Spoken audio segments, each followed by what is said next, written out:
Hello, you wonderful people, and welcome to another episode of Crime Centric. This being a show where we talk about crime dramas that I watch. For today's episode, I'm going to talk about the latest episode of the Blacklist. A lot of really interesting things went down in this episode, so let's break it down. First and foremost, I love that we're opening with Reddington, basically shit not going his way, because basically he's like, actually he doesn't like being in Alaska, because most times coming to Alaska has screwed him over in some shape or form. He tells about the one time it worked out because he literally ran into a Norwegian princess. She took him to his castle and she took him to her castle and everything, and it's like, oh, that was great, but literally every other time it's been like a Greek tragedy or something, and it seems like history repeats itself, because it's like he's here to pick up a shipment. Oh, the GPS says we're here. Oh, it's here underneath the water. Basically it's a part of something known as the Alaskan Triangle. It's kind of like the Bermuda Triangle, but apparently like more real, because like over the years just like so many different people, over like the past 50 years, like 16,000 people or something, I think Aram was saying, but have disappeared. But nevertheless, I love where we start is like Aram shows up and he's asking Reddington that, what he should do about this whole situation with Elodie, because it's like, oh yeah, like, the whole, she claimed there was no prenup and everything, so he's wondering whether or not she killed Charles or not. But then it turns into a thing of like, well, it sounds like it could have been a mercy killing, and then Reddington's talking about the fact of the matter is, but I guess you would never know what's inside of his head, whether there was that side of him that wanted to die because that's, maybe his wife kind of knew, because you never know what was in his head of like, oh, that he wanted his wife to move on and stuff like that, not be kind of held back by him. But Aram was kind of like, wait, no, because I think for him it doesn't matter, because he couldn't give the consent he was supposed to give to be like, there was nothing set up ahead of time to be like, if I'm in this condition, pull the plug on me, or he didn't ask for that, and she wouldn't know. So it's like for him, he feels in this complicated situation, because obviously it's like we're in a relationship, but now I find out there might be more to this and everything. And Reddington's like, all right, what was it? I forgot, like, because basically Liz walks in, she's like, what? Oh, what are you guys talking about? He's like, yeah, I'm trying to figure out whether or not Elodie killed her husband. And Liz is like, wait, what? And you went to Reddington for it? He's like, yeah, just get some blood samples and I'll figure it out. But then like Liz is like, nah, just leave it to the local police to figure out. And I love Aram being like, honestly, I'm gonna let you two do whatever it is that you two do. But nevertheless, he's getting them to look into this whole thing. Like, obviously, he knows where the shipment is. He's like, actually, at the end of the day, the shipment wasn't what's important. I know where it is, but I need to find out who's the person behind this. Interestingly enough, the person behind all the disappearances and stuff like that, his name is Twamie. Interestingly enough, it's the actor from Twin Peaks. I want to say, because it's been a little while, because obviously it's been like 3 years since like Twin Peaks The Return. I want to say, wasn't his character's name Hulk? Which is interesting when you break it down and think about it, because obviously Dale was an FBI agent, and obviously this deals with the FBI. I know I'm pulling at threads there, but it just to me, I thought that was kind of interesting. But regardless, it's actually kind of sad when you actually break down and find out what like the story is. That basically during the Cold War, the U.S. Got people from Alaska, like farmers and just regular folks, civilians, and basically trained them for counterterrorism, because that was around the time of the Red Scare. But the moment the Red Scare passed, and it's like, oh yeah. We were supposed to keep up these obligations. Sorry. So they were promised land and stuff like that. It's a very similar like reservation type of situation, sadly. Of kind of like you were kind of promised this land, but we kind of reneged on the deal type of situation. So, but nevertheless, like at first, they're having to, Park has to go back to like her previous job and communicate. Like the moment she walked, because she's like, yeah, I didn't end on the best terms. Like I'm not very popular there. And Cooper's like, well, it's a good thing it's not a popularity contest. It's like, ugh. But the fact of the matter is, as she walks in there, everyone's giving her the stink eye. I'm like, ooh, this does not look good. And even the boss there being like, I told you never to come back here. She's like, I'm only here because of official working from Cooper. She's like, I'm not even looking into that whole thing. It's like, good, because I'm not going to cover it for you like I did last time. I was like, ooh. I was like, yes, because last episode kind of set it up to be like, when Liz was like, yo, Park, you need to deal with your shit. And I'm like, I'm curious to see. I was like, are we going to finally find out what her deal is? And we totally do. I loved it. I didn't expect, like the way the episode was set up, I wouldn't have expected it to be like that. There's a dude that she ends up getting locked up with that Twamie is kind of interrogating, because it's like, obviously you're important enough that, because he's like, oh, I'm a nobody, but it's like, you're important enough that someone kidnapped you, so somebody wants you, so you have to be of some value. But I could be completely mistaken. Isn't that the actor who played, like I said, I'm probably super wrong, but isn't that the actor who played Deucalion in Teen Wolf? It looks like him. It's probably not. I don't think it is, but it just looked like him for a second. Regardless, the fact of the matter is, they have this whole plan set up ahead of time of like, all right, she's going to come through with like a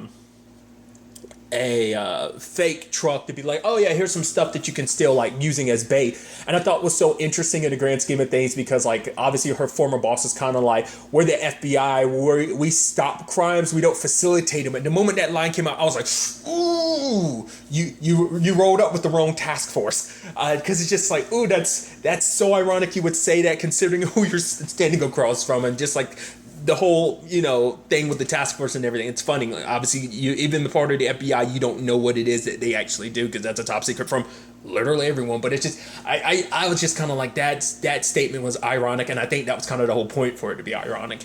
But nevertheless, what I also love is like when they went to go see that guy, and it's just like, Liz is like, yeah, I don't really trust it. I forgot what, like, she's like, I got a bad feeling about this dude. And Wrestler was like, oh, he's like an old dude. He's not, I forgot what he had said. He made reference to something. He's like, oh, he's not this. Immediately, literally second after Wrestler says that, dude comes out with a shotgun, bam, bam, and they put him down. I even love it later on of like, Wrestler being like, yeah, that guy we killed, and then that guy we shot, and Liz is like, no, you shot him. And then Wrestler's like, I saved your butt. Side note, I love that they have such a relationship. Even the fact is that like, oh, his phone kept ringing and it's like, it says Trouble. I'm like, who the hell is Trouble? And then like Liz is like, Robbie, your brother. I'm like, maybe he's brought his brother up before in the past. Once again, I have a terrible memory. I've seen every season one time when it originally aired, but nevertheless, like I didn't remember, I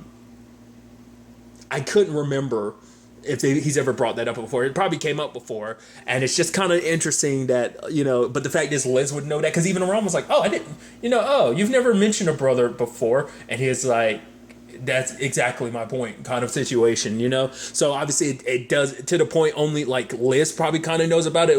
I think that kind of speaks volumes. I'm like, that's why I'm still kind of like, there's got to end up being like a Wrestler and Liz thing. I mean, because of the whole Tom thing, like probably not dating anytime soon.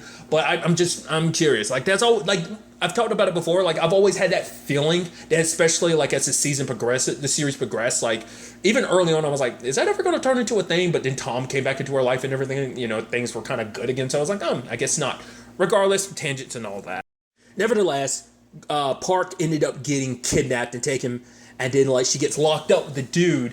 And he's just, and I thought it was kind of cagey because she's saying her name, and then he's like, I'm nobody. And then he's got this look on his face. I'm like, what the hell is that about? I was like, why are you looking all sinister and shit?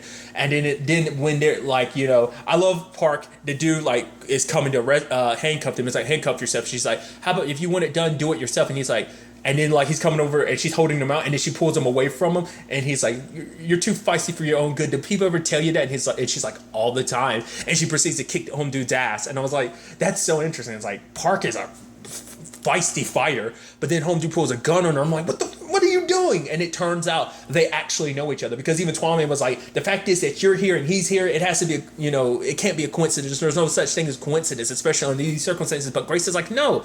I said Grace, because I think in my head, when I hear Park, I'm thinking of Grace Park, the actress. But Park, Elena had,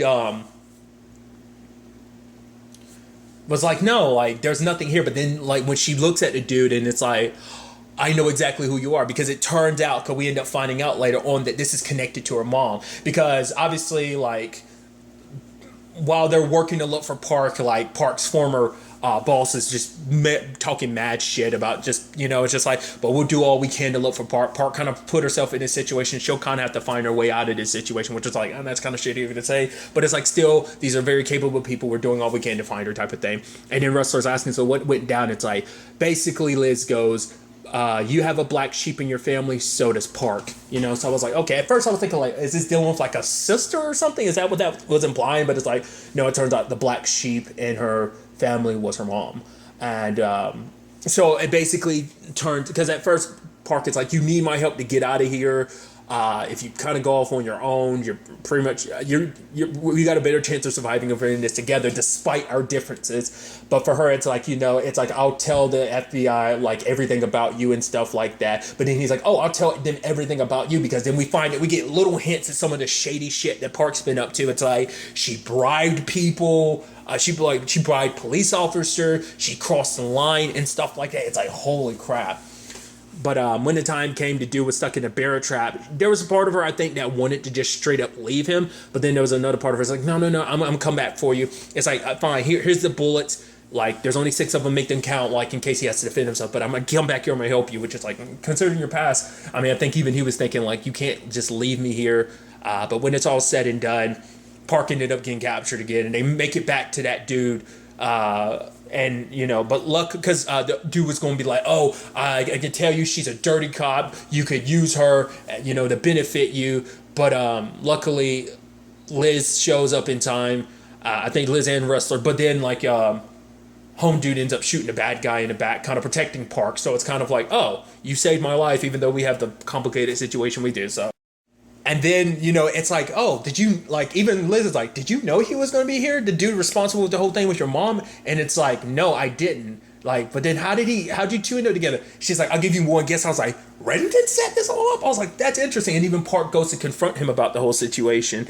Because for her, it's like, why would you do that? And I love Reddington basically being like, it's like, you are a good cop, but the fact of the matter is, essentially, you're a loose cannon. I need the first. I can do without the second. So for him, this was meant to be a way to kind of get rid of that second side. Because as we've seen, Park has deep anger issues that when, like, that shit comes out, it can come. Like, I'm wondering, did last week's case cause Reddington to decide, like, oh, I'm going to pull the trigger on this? Like, was that something he was already in the making of? Because he already knew the truth about everything that went down between that dude and Park. That basically, this dude was her mom's boyfriend. He's a junkie, but her mom was also a junkie too. Like, heroin was her thing. And so Reddington is trying to make Park feel better, being like, no, I didn't reunite you because of revenge and stuff like that. She's like, did you think, like, oh, maybe I get revenge and it kind of fix all my issues and stuff like that? He was like, no, when I look at you, I've been around plenty enough people who wanted revenge. And it's like, when I looked at you, I don't see someone burning for revenge. I see someone basically self-loathing. That Park's anger issues don't come from, like, oh, I want revenge, I want to kill this dude for my mom. It's like, no, it's more so self-loathing because, like, it's like, I couldn't do anything to help my mom. But Reddington's like, you were 7 years old. You shouldn't take the blame for that, because at the end of the day, Parker was like, it's not even his fault. They weren't good for each other. Like, the fact of the matter is they couldn't help each other because they were both addicted. And what really puts the nail in the coffin for Park when it comes to this whole situation is the fact is her mom was in so much pain and she wanted to do whatever. She was a kid. She wanted to do whatever. It's like her mom asked her to do this. It's like, oh, you're helping mommy. Like, I'm feeling sick. I'm, you know, she was going through, you know, withdrawal and everything. So she is the one who injected her mom and ultimately ended up making her OD. And it's like, that is enough to kind of wreck any person. Like, she's like, that's why I don't hate myself because I couldn't help my mom. I hate myself because I killed my mom. You know, it's like, that's a heavy ass burden to live with. I mean, hell, Liz can kind of understand that to a certain degree because it's like, oh yeah, she shot her dad. So there's that whole situation. So it's like, I think maybe that's why Liz could also, I mean, that comes up later on, but I think that's another reason why Liz is like, I've literally kind of been in your situation, you know, to a certain extent. So it's like, there's that whole aspect to it. But I thought that was kind of interesting. I mean, to be fair, Reddington always takes, I mean, it's always a, you know, a mutual situation. Keep the FBI happy, in particular the task force, stay on good terms with them, keep them good and in the right state of mind and stuff like that, and it helps you in the long run. It's going to help you on your criminal business side of things. So it's a quid pro quo type of situation, but it's still kind of sweet that it's like, oh, even though you have ulterior motives, you're looking after other people. Once again, it's still, the fact is he wanted to help out Park because I think just because he's emotionally invested, but also just because, oh, he's monetarily invested because you being a loose cannon could screw up his business. It's like, the line I love is like, my life isn't your business. It's like, yeah, but your life becomes my business when your life threatens my business. It was, I messed up on it, but that's not the exact wording, but paraphrasing. But I thought that was such an interesting development. And even the fact is that, obviously, it's something that's been looming over her. So Park ends up telling Cooper the truth about everything, about herself, like all that she did. We still don't know the ins and outs. Once again, Home Dude told us some stuff here and there. Like Park told the FBI about Home Dude's criminal stuff, but not because she was trying to get a murder charge against him by being like, oh, you killed my mom. But it's like, no, it was just kind of like she needed someone to blame other than, like, she blamed herself already, and then she just needed another outlet for that anger and that hatred and, you know, loathing, rather than just being on herself. She wanted to blame it on the dude. But it's like, once again, they couldn't help each other because they were in that situation of they were both junkies and stuff like that. So it's not necessarily on him. And once again, in her mind, it falls more on her because I'm the one that gave her the heroin that, you know, I injected her and made her overdose, you know. So there's that whole situation. But Cooper was kind of like, why didn't you tell me anything? Because obviously for Liz, it's like, because I think everyone kind of deserves the benefit of the doubt. Because essentially she's like, basically everyone in this like team has not always been the best version of themselves, because even Liz is like, you know, my complicated situation, and I've never always been the best version of myself. I mean, once again, everyone in this group has crossed the line in some shape or form. Now, whether everyone knows everyone's skeletons or not, really the only person who knows everyone's skeletons is Reddington, which is interesting, which is always ironic because, like, literal skeletons had to pop up, and it's still literal skeletons from his past have popped up, but still it hasn't given them a full scope of all the skeletons in Reddington's closet, yet he knows all of their skeletons, you know. So it's ironic with that whole situation, but it is a thing of like, Liz is like, give her a second chance, because it's like, you know, she might have crossed the line before, but it's like she can, you know, give her, you know, a second chance of benefit of the doubt, because it's like, once again, everyone that's a part of this team has kind of crossed that line. So there's that. We see Wrestler looking at his phone later on, so we don't know if his brother whether he actually answers his brother's call, because it's like, what was that about? It had to be like a family issue, or maybe just stuff of his brother in general, but nevertheless. So that's one side of things. Then the other side of things is the whole situation with Aram. Dude, like, I love that. It's like, oh, I got the blood samples, like, right, yeah, drop it off. And then I love, like, and there's a dude on a bike who walks up, and it's like, am I supposed to just dump? And it's like, okay, hands it to him, and he's like, do I get a receipt? And the guy just says nothing and just bikes away. He's like, okay. But then, like, it's not until later on, because he had saw Elodie meet with a dude.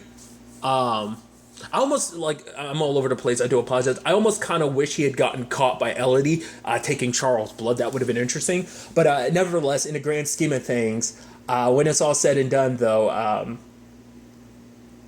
he had seen Elodie meet with a dude at a place. It's like, oh, why does he look so familiar? It's like, oh, one of Charles' friends or something. But then he remembers that the Defiance, that whole situation. It's like, right, he was there. In fact, he's the dude. I didn't recognize him until Aram remembered. It's like, oh, you're the dude who built the traps and everything.